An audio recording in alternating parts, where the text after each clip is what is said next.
the Supreme Court observed about anchors. Now, obviously, a view was why anchors only?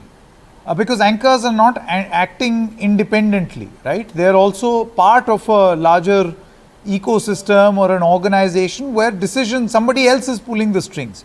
You know, it's much like a cop investigating wrongly, but the problem is that he was actually acting under political masters. So you may penalize the cop for a bad investigation, but it was not technically his mistake. He was following orders. Well, you see, everything the Supreme Court says in the course of a hearing should not be taken literally. When the Supreme Court talked about the anchor, Supreme Court is essentially talking about the program and the comments of the program and the consequences of those kinds of comments.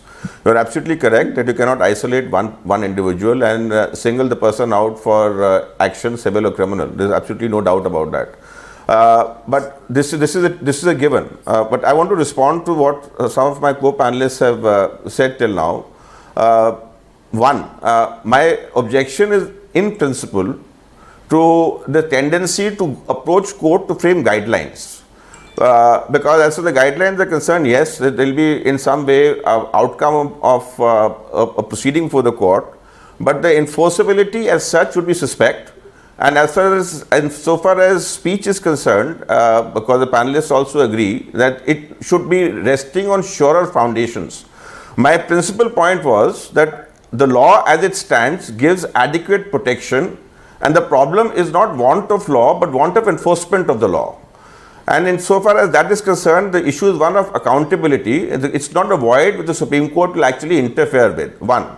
Two aspects have been mentioned over here: dissent and hate speech. Now, dissent and hate speech are qualitatively different, and no one ever will place dissent in the category of hate speech, because dissent will be a political comment, and because it will be a political comment, it will be outside what the general understanding of hate speech is. And I reiterate that as far as the understanding of hate speech is concerned, that understanding is settled. In any case, our innate sense of right will know what hate speech actually is. We don't need a definition for everything.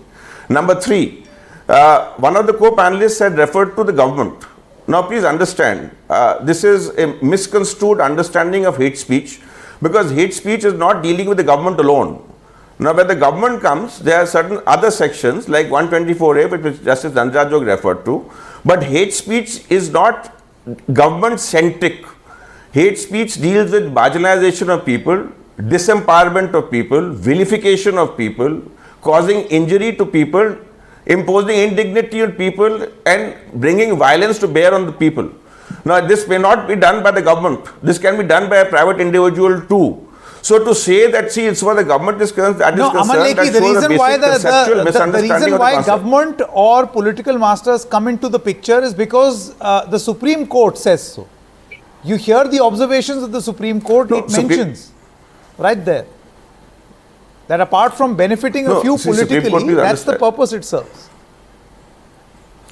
Exactly. Now, you see, what is in that context, what should have been brought to court's notice? For example, take out corrupt practices under the Representation of People's Act.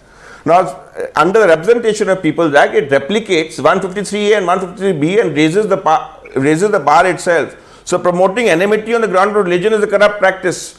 So, as far as this issue, that's exactly what I'm saying. The problem is the Supreme Court should hold the government to account as to why, despite laws being in place, this such rampant violation is still endemic. Well said. You cannot possibly proliferate the laws, which is happening over here. That's what I'm saying. We cannot keep adding to the laws. For everything we go to the court, make guidelines. How many guidelines are we going to have? First, deal with the law as it stands, apply it for its worth, understand it for its means, and bring some order in society. Why do you say the state of flux?